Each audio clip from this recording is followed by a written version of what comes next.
Quand on arrive en mode, en fait, quand on vous dit métier de la mode, on se dit ça y est, je vais devenir styliste, directrice artistique pour Chanel. Je vous dis tout de suite, mais la partie créativité en métier de la mode et vêtements, ça représente 10% seulement.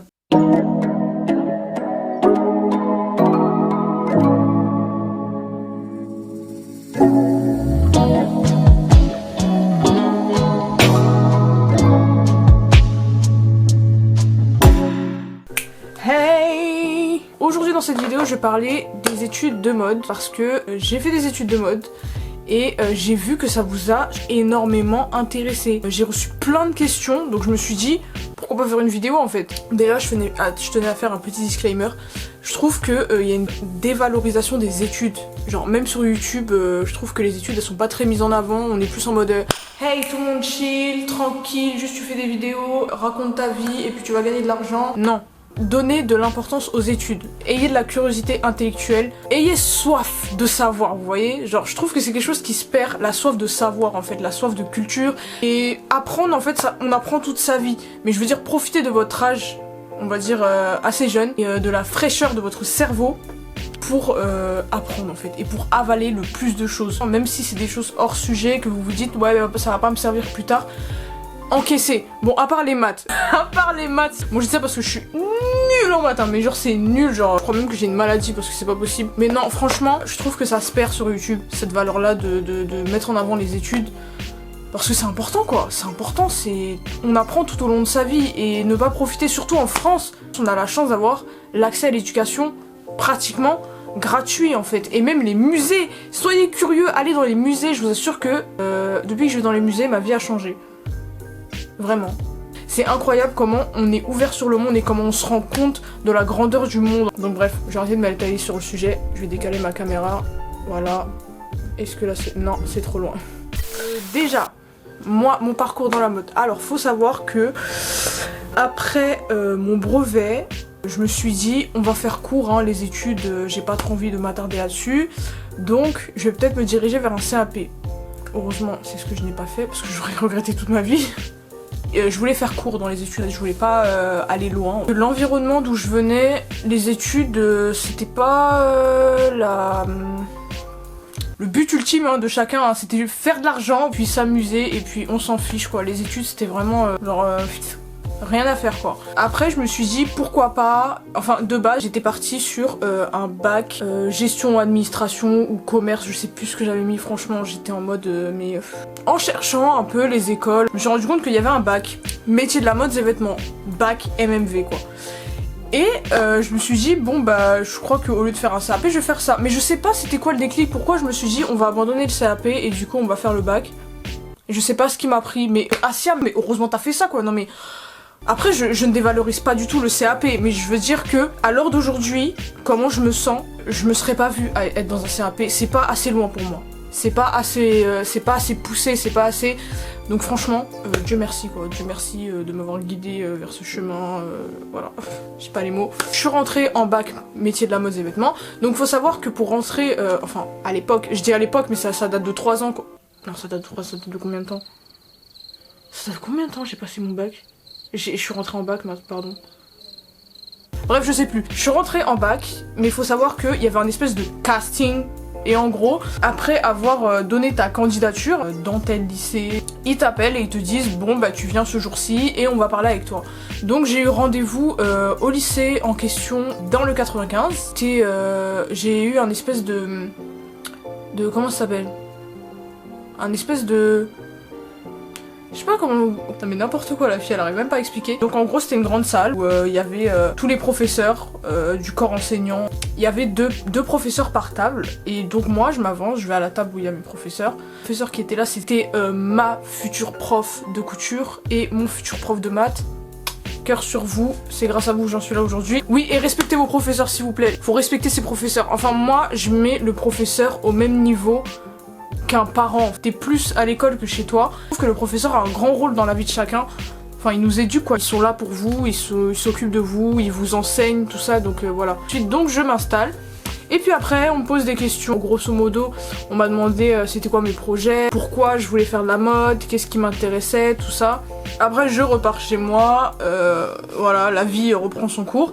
Et puis je reçois une réponse, je sais plus quand j'ai reçu une réponse, il s'est passé tellement de trucs après ça que les inscriptions quoi ça m'est sorti de la tête. J'ai été acceptée. Donc suite à ça, on a fait notre rentrée, voilà. Alors moi, faut savoir que j'ai changé d'environnement complet. Quand je suis arrivée, je me suis dit, mais dans quelle classe je suis, dans quel lycée je suis et avec quelle personne je suis actuellement. Mais qu'est-ce que va devenir ma vie? Je sortais d'un collège, je vais vous dire les choses clairement en fait. Je suis passée de quartier où il y avait que des gens comme moi, hein, c'est-à-dire des Africains, des Maghrébins, des Arabes, des Noirs. Je vais vous dire les choses franchement. Et je suis arrivée là-bas et c'était pas le cas. Ça fait que en fait j'ai eu un choc comme ça. J'étais qu'avec des gens qui me ressemblent socialement, ethniquement, culturellement. Et c'est vrai que passer de ça à ça, ça m'a fait un choc total. Mais ce choc a été tellement bénéfique. Encore une fois, Dieu merci hein, que ça m'est arrivé parce que sans ça on n'avance pas en fait. Quand on se détache pas de sa zone de confort, on n'avance pas. On a besoin de couper le cordon et de voir autre chose parce que sinon c'est foutu. Mais en gros c'était vraiment ça. J'ai paniqué, je me suis dit mais oh mon Dieu, genre où je suis. Quand on arrive en mode, en fait, quand on vous dit métier de la mode, on se dit ça y est, je vais devenir styliste, directrice artistique pour Chanel. Je vous dis tout de suite, mais la partie créativité en métier de la mode et vêtements, ça représente 10% seulement. Il y en a pratiquement pas. Je l'ai ressenti comme ça en tout cas, c'est que la créativité, elle est là qu'à certaines parties de projet. Sinon, c'est pas du tout le principe quoi. Je pense que pour la créativité, il faut plus aller en design de mode. Pour le design de mode, du coup, il va plus falloir passer par un bac à appliquer pour ensuite faire des études de design. Il y a énormément de couture. Ce qui veut dire que si vous étiez venu en mode pour faire des défilés et pour choisir des matières, les rouler sur des tables et puis dire regardez c'est trop beau et tout, non c'est pas ça. Donc il y a énormément de couture, ça veut dire énormément de travail manuel, de travail technique et je m'attendais pas à ça en fait, je pensais pas que c'était ça. Même moi je me suis dit il y a de la couture mais ça va, non. On a également des cours de CAO, conception assistée par ordinateur. C'est ce qui va nous permettre de réaliser les patronages. Donc ceux qui savent pas ce que c'est un patronage, c'est en gros le vêtement sur papier. Après ce papier là, on le pose sur tissu et ça va permettre de découper autour et après par la suite de le coudre. En gros c'est la base d'un vêtement. On a également des cours de patronage en gros. On nous apprend à faire des mesures, on nous apprend à les reporter sur papier, ça veut dire à tracer avec des règles comme ceci, des perroquets, donc des perroquets, attendez je vais chercher ça, je vais vous sortir tout mon matériel. Vous allez apprendre à vous servir de ceci, à vous servir de ceci, une règle japonaise, et de ceci, une équerre. Bon, je dis une équerre, mais enfin une équerre, voilà, je pense que on s'en est tous servi en primaire, donc on va apprendre à se servir de tout ça pour créer des patronages. Et là, c'est là que ça se complique. Il y a des calculs à faire, il y a des mesures à prendre, il y a des rayons à calculer, enfin il y a plein de choses. Et c'est ça en fait, la plupart des personnes n'ont pas aimé la mode, c'est que quand elles arrivent dedans, elles s'attendent pas à tout ça. Et même moi, je m'attendais pas à tout ça. Mais ça fait partie du métier, donc je me suis adaptée, en fin de compte, j'ai aimé ça.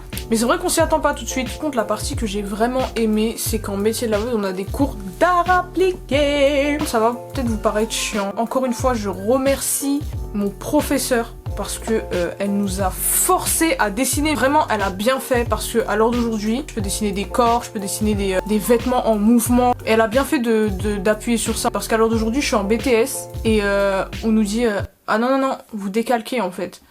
Comment vous dire que ça m'a fait mal au cœur parce que j'ai plus appris en bac pro qu'en BTS. Donc ça. Autre partie importante que j'ai oublié de préciser, ça va être les stages. Alors faut savoir que en bac, vous allez devoir faire 3 stages, donc sur 3 ans. Je sais qu'il y en a un en première année qui dure 2 mois et il y en a un en deuxième année et un en troisième année au début de l'année. Et vous n'aurez pas de rapport de stage à faire sur le dernier. Comme il y aura les examens, tout ça. Accrochez-vous. Là, je vais parler pour ceux qui sont en région parisienne. Hein. Désolée, mais je connais pas la situation dans le sud. Mais si je peux vous conseiller quelque chose, évitez Strasbourg-Saint-Denis. Non, mais vraiment. Je sais qu'il y a des entreprises extraordinaires hein, à Strasbourg-Saint-Denis. Vous pouvez tomber sur de très bons patrons. Mais Strasbourg-Saint-Denis, c'est un concentré de cauchemar, quoi. C'est le quartier à éviter si on veut faire des stages, quoi, en métier de la mode. c'est des petits ateliers. Après c'est vraiment des fois dans les petits ateliers qu'on apprend le plus de choses, hein. Je vais même pas vous raconter le nombre de témoignages que j'ai eu. Je l'ai très mal vécu. Moi en tout cas le stage que j'ai fait à Strasbourg-Saint-Denis et avec toutes les personnes avec qui j'étais, qui étaient dans les alentours d'où j'étais, on l'a très mal vécu. Je vous dis franchement, jusqu'à maintenant, c'est un traumatisme profond ancré dans ma personne. Je vous ferai peut-être une story time hein, par rapport à mon stage de l'enfer. Vraiment, ça m'a... Waouh, marqué à vie. J'ai été marquée à vie par ce stage. C'est aussi de ma faute, hein, parce que je me suis pris en retard pour faire mes recherches de stage. En tout cas, si je peux vous donner un conseil, quand vous cherchez un stage, prenez-y vous à l'avance. Quand je dis à l'avance, c'est 6 mois avant. Et je ne rigole pas. Faites de bonnes recherches, allez sur... Je vous mettrai plein de liens en barre d'infos si ça peut vous aider. Ça peut vous aider, pardon. Par exemple, je sais que vous pouvez vous aider de fashionjobs.com en fait, qui propose plein de stages. C'est toutes les entreprises de mode en fait qui sont sur toute la France, qui vont mettre en ligne toutes les propositions de contrats. Il y a pas mal d'annonces, ça peut être intéressant si vous vous y prenez bien à l'avance et que vous allez consulter régulièrement. Et puis sinon, faut vous déplacer en fait. Moi, le seul truc qui m'a permis de trouver des stages jusqu'à maintenant, c'est me déplacer, mais clairement. Je trouve les adresses sur internet et je me déplace. Et quand je trouve pas l'adresse sur internet, je me déplace par exemple au magasin qui me donne l'adresse du siège social. La clé pour avoir un bon stage, c'est d'insister. Il faut insister auprès des entreprises, il faut insister auprès des ateliers, il faut insister auprès des chefs d'atelier. Montrer que vous êtes motivé. Quitte à renvoyer la lettre, à revenir, refaire une demande. C'est super important, montrez que vous êtes motivé, montrez que vous en voulez et vous regretterez pas d'avoir insisté. Donc là, après avoir vu les bases un peu, je vais lire vos questions. Du coup, je vous ai posé la question sur Instagram. Je vous mets mon Instagram. Juste là, c'est beau. Ça fait mal. On va regarder ça tout de suite. Tes parents ont accepté que tu fasses de la mode? Oui, mes parents ont accepté. Ça n'a fait peur à personne. Heureusement, surtout assumez vos choix devant vos parents. Je sais que ça peut paraître normal, ce que je veux dire. Il y a beaucoup de personnes qui n'assument pas de faire ce qu'elles aiment. C'est pas vos parents qui vont travailler à votre place. Et aussi, s'il y a des parents qui me regardent, hein, sans vous offenser, laissez vos enfants suivre leur passion. Genre, laissez vos enfants tester aussi. Parce que c'est vrai que moi, par rapport à mon vécu, j'ai eu de la chance de tomber sur la filière qui correspondait à mes capacités en fait, mais il y en a qui ont besoin de se gourer, il y en a qui ont besoin de tester, donc voilà, soyez indulgents envers vos enfants. Tu travailles de quelle heure à quelle heure? Alors je ne travaille pas, mais par contre c'est des gros horaires. En bac à la limite ça va, mais arrivé en BTS c'est un peu plus chargé quand même, on fait énormément de couture, j'ai l'impression qu'en BTS je ne fais que de la couture. Tout le début de la semaine, je suis qu'en couture. À force en fait ça plombe, enfin c'est vraiment pour vous dire, si vous voulez vous lancer en métier de la mode, soyez prêts mentalement et physiquement parce que c'est très difficile physiquement aussi. J'ai un espèce de kyste au poignet qui revient à chaque fois que je fais trop d'efforts avec mon poignet à cause de la couture en fait. Donc pour vous dire, ça fait mal à la tête c'est vrai, mais même physiquement, soyez prêts. D'où vient ton pull? Hihi. Ah oui, donc mon pull il vient de Nike. Voilà. Je vous le présenterai dans un haul, je vais faire un haul rentrée. Je vais absolument étudier la mode, mais toutes les écoles que je trouve sont trop chères. Alors surtout ne tombez pas dans le piège. Please, ne tombez pas dans le piège des écoles privées. Faut savoir que les écoles privées, elles font vendre beaucoup de rêves. Et toutes les écoles privées, hein, même de mode, de commerce, de langue, elles font vendre du rêve à tout le monde. Surtout dans la mode, hein, parce que j'ai eu quelques retours de personnes que je connais qui sont parties en privé. Et c'est vrai que le privé, parfois c'est de l'arnaque quoi. Et on a en fait le même système éducatif que en public. Après c'est vrai qu'en public il y a pas trop de place, donc on est obligé de se rediriger vers le privé. Si je peux vous conseiller quelque chose, n'allez pas en privé. En plus c'est super cher. Moi aussi j'ai failli tomber dans ce piège là, je me suis dit, BTS je sais pas si ça va fonctionner parce que Parcoursup, attendez hein, Parcoursup. Je crois qu'ils ont détruit toute une jeunesse, tu vois, genre Parcoursup, l'État. I'm watching you. Sachez que la moitié de ma classe, elle est actuellement en train de travailler. Pourquoi? Elles ont toutes été refusées dans des écoles. Alors que pourtant on était la meilleure classe du lycée. Hein. On avait les meilleurs résultats. Les difficultés qu'on peut rencontrer en études de mode. Alors les difficultés... Je vais vous parler d'un truc là. Franchement je crois que vous n'êtes pas prêts. Le 120 heures. Est-ce que vous savez ce que c'est le 120 heures?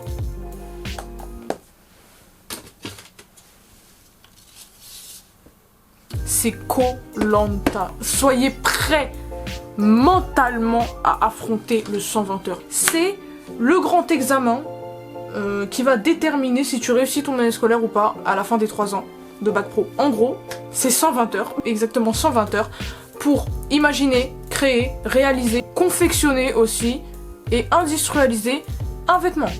Faire un dossier par la suite. En 120 heures. Je vous dis même pas à quel point ma classe est devenue un hôpital psychiatrique. Toutes les personnes qui étaient dans ma classe là, en bac, commentez s'il vous plaît.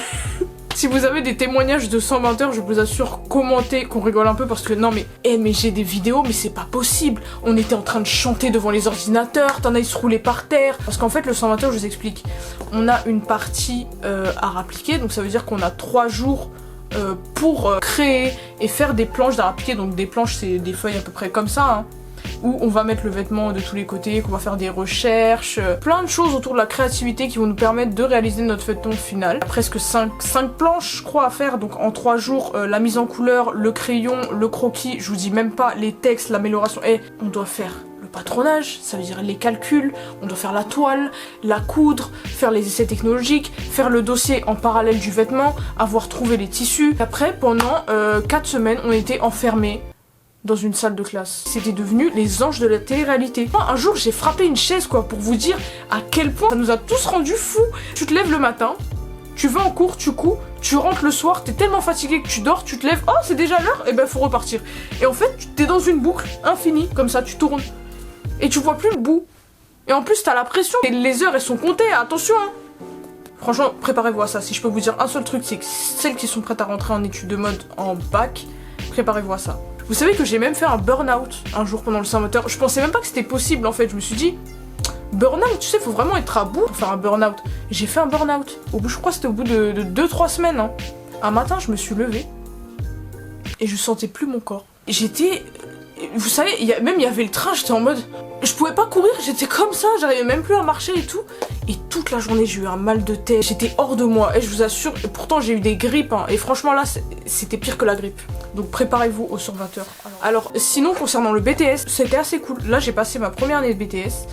Et ça a été vraiment cool en fait. Je dis pas que c'est cool à ce point là, hein. Il y a énormément de travail à la maison, ça veut dire que je passais tous mes week-ends à la bibliothèque et toutes mes fins de cours avec mes cahiers dans mon lit en train de dormir comme ça, hein, clairement. Et on va dire que c'est une préparation pour l'année d'après parce que faut savoir que cette année là, je sais même pas si vous allez me voir sur YouTube, hein, parce que franchement, je vais faire mon possible pour vous tourner des vidéos à l'avance pour pouvoir les poster, parce que je pense que cette année, ça va être un rush total. Il y a que des examens. Je vais être examen, sur préparation d'examen, sur examen, sur préparation d'examen. Pour celles qui sont pas en mode, par contre, j'ai envie de dire que le BTS, c'est en gros le bac en accéléré. En gros, tout ce qu'on a fait, nous, en 3 ans de bac, vous avez 1 an pour l'apprendre, pour l'année d'après que des examens. Mais après, c'est bien, parce qu'on apprend beaucoup de choses, ça va vite et tout, mais c'est vrai qu'on a moins le temps. Je regrette de pas avoir plus profité mes 2 premières années de bac, parce que c'était vraiment c'était les vacances, c'était la plage, t'entendais les oiseaux, les mouettes, la mer et tout. Donc ça c'est la grande difficulté que vous pouvez rencontrer. Après pour le BTS, comme je vous ai dit, préparez-vous bien. Parce que déjà c'est très sélectif, il n'y a pas beaucoup de place. J'ai l'impression que les écoles qui proposaient le BTS métier de la mode disparaissent. Il faut savoir qu'il y a un nouveau diplôme qui s'appelle le DNMAD. J'ai le pressentiment que c'est en train de remplacer petit à petit le BTS métier de la mode, de l'éradiquer des terres françaises. Est-ce que c'était ton premier choix d'orientation ? Heureusement, Dieu merci, c'était mon premier choix et c'est le meilleur choix que j'ai fait dans ma vie actuellement. Est-ce que je peux faire un BTS mode avec un bac gestion administration ? Oui, tu peux faire. Par contre, comme je disais, c'est très sélectif. Il faut savoir qu'ils vont passer en priorité les personnes qui étaient en bac métier de la mode juste avant. Après, c'est vrai que le nombre de places pour les personnes qui n'étaient pas en métier de la mode est très restreint. Mais faut toujours tenter en fait, faut vraiment toujours tenter. Quelle qualité doit-on avoir pour pouvoir faire ce type d'études ? Alors, je dirais que pour faire ce type d'études, il faut être ouvert d'esprit, très ouvert d'esprit. Personne n'est comme vous, et encore plus en mode, j'ai vu des personnes de toutes les ethnies, de toutes les religions, de toutes les orientations, et accepter les gens comme ils sont. Après, c'est très enrichissant. Ça m'a énormément apporté sur le plan personnel. Je me suis tellement enrichie, j'ai tellement appris d'énormément de personnes. Je me suis liée d'amitié avec des personnes extraordinaires. Hein. Bisous, vous vous reconnaîtrez. Hein. Franchement, allez dans les musées, regardez beaucoup de reportages, lisez beaucoup de livres, c'est super important. Tout ça, ça va vous servir en fait dans la mode. Parce que la mode, ça demande de la créativité, ça demande de l'esprit, on va dire. Énormément de courage, il faut du courage aussi pour faire la mode parce que c'est très fatigant. Il faut être bosseuse et bosseur. Soyez audacieuse et audacieux. J'espère qu'il y a des garçons qui me regarderont parce que la mode n'est pas destinée qu'aux filles. Et que dire, soyez vous-même. Ne vous inventez pas un style, exprimez-vous surtout, et puis voilà. Je compte faire un DN Math, peux-tu nous éclaircir à propos de ce sujet? Alors un DN Math, faut savoir que moi j'ai tenté le DN Math, j'ai été refusée, hein, j'ai été refusée partout.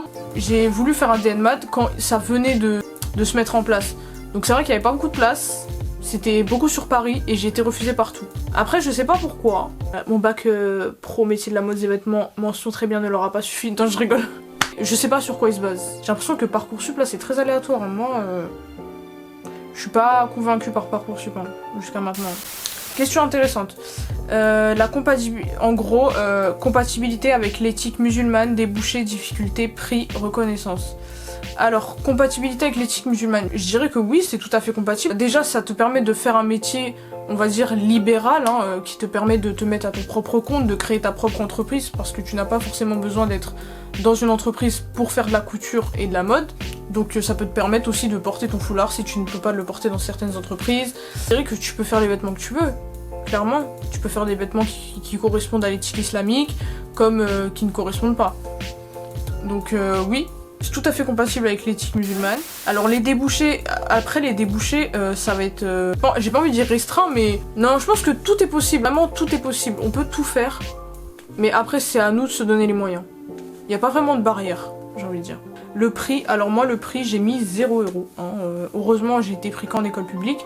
Et la reconnaissance. Alors la reconnaissance, je sais pas par rapport à quoi, si ton diplôme est reconnu. Bah oui franchement je trouve que c'est un diplôme qui est pas mal recherché hein, à l'heure d'aujourd'hui. Hein. Même quand je regarde où je fais mes stages, où j'ai fait mes stages, il n'y a pas vraiment de personnes de notre âge quoi, de jeunes. Hein. Il y a beaucoup plus de personnes âgées. Je dirais pas âgé, n'importe quoi. Il y a beaucoup plus de personnes de la trentaine, de la quarantaine, de la cinquantaine, de la soixantaine, de la soixante-dizaine, de la... Hey, stop it! Alors, et moi, à la suite de mes études, qu'est-ce que je compte faire? Donc, après mon BTS métier de la mode, j'ai bien envie de me lancer dans un truc hors sujet. Des études de langue à l'étranger. J'ai plus trop envie de me concentrer sur la mode en soi parce que je me suis rendu compte que la couture c'est très fatigant. En fait c'est dangereux même pour le corps, hein. Je vous assure que ça use le corps. Mais vraiment, c'est pas pour moi en fait. Oui, je sais faire ça, je sais me servir de mes mains, je sais coudre, mais je me vois pas dans ça jusque quand je serai vieille. Je me vois plus dans la création, donc en fait, j'ai plus envie de me tourner soit vers des études d'art par la suite, ou des études de design dans la mode. Donc on verra, mais pour l'instant, en fait, j'ai besoin de changer d'air, en fait. Vous voyez, genre quand vous avez fait 5 ans de mode, c'est usant, en fait. Que faire quelque chose de totalement différent de ce que j'ai fait, mais qui en même temps m'apporte personnellement et pour la suite de mes projets. Ah oui, si je peux rajouter quelque chose aussi, ne pensez pas que la mode est fermée. Hein. La mode c'est pas fermé. Je trouve que la mode justement c'est l'un des métiers les plus ouverts. C'est l'un des métiers où on donne le plus l'opportunité de réussir. Hein. Faut donner tout ce qu'on a. C'est un métier où on a besoin d'avoir la niaque. Quand vous donnez de vous-même, les gens le ressentent et du coup vous donnent des opportunités. Donc ne pensez pas que c'est fermé, qu'il faut connaître telle personne pour rentrer dedans. Moi je suis rentrée dedans, je connaissais personne. Alors d'aujourd'hui je connais encore personne. Mais je veux dire que ça m'a ouvert plein de portes, ça m'a permis de découvrir plein de choses, de m'intéresser à plein de choses, de me dire que le monde n'est pas si petit que ça au centre de Paris quoi, qu'il y a beaucoup plus de culture, qu'il y a beaucoup plus de choses à voir. Ça m'a ouvert sur énormément de choses. C'est pour ça que même par rapport à la religion, je trouve que c'est pas du tout incompatible en fait. C'est ce que la religion nous pousse à faire, à nous ouvrir sur le monde. Moi je suis d'accord sur le fait qu'on fait ce qu'on aime, mais il faut aussi choisir par rapport à ce que notre corps sait faire. Par exemple, moi j'aime l'astrophysique, ça me passionne. Mais je sais que j'aurais jamais pu être astrophysicienne ou ne serait-ce que... Enfin dans la science quoi, c'est pas possible. Non. J'aurais jamais pu faire ça. Mes capacités en maths elles sont là quoi. Elles sont là. Là, par terre, ici.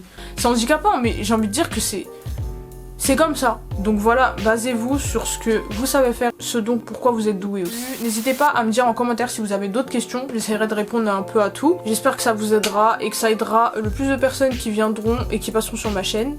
Moi c'est Asia. Et puis allez faire un tour sur mon Instagram. J'hésiterai pas à vous poster et à mettre en story permanent l'année fournie quoi, l'année des examens. J'espère qu'en tout cas cette vidéo vous aura aidé et qu'elle vous aura permis de faire votre choix. J'arrive un peu tard, j'aurais peut-être dû arriver avant. Je pense que la prochaine vidéo ça va être un petit haul, je vous ferai un petit haul pour la rentrée. entre nous, préparez-vous bien pour la rentrée, essayez de revoir un peu vos cours, partez sur une note positive, ne désespérez pas, l'école c'est important et respectez vos professeurs. Voilà.